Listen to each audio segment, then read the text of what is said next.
and gentlemen, award winners, families, and honored guests. It gives me great pleasure on behalf of the Vaughan Public Libraries to welcome everyone here this evening to our first ever Vaughan Teen Awards Night. My name is Margie Singleton and I'm the CEO of Vaughan Public Libraries, and I have the pleasure of being your MC this evening. For using a camera, camcorder, or cell phone, teens were asked to make a short commercial or original music video promoting Vaughan Public Libraries. Books, movies, CDs, DVDs, or whatever it is that they love about their library and why. Okay, I'd like to call forward our video judge, Phil Martino. Now, this is Phil's first year as a judge for us at the Early Harvest competition, and it's the first year of the category, so we are very grateful to have someone with her expertise being willing to judge the entries for us.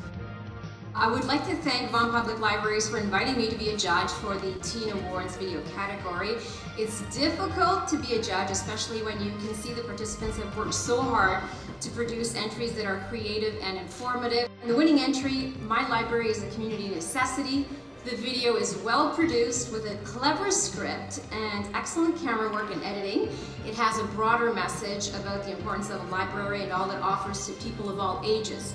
I want to congratulate all the participants in the video category. It's so important to support young talents. All the best, and I hope to see their names in TV or movie credits one day soon.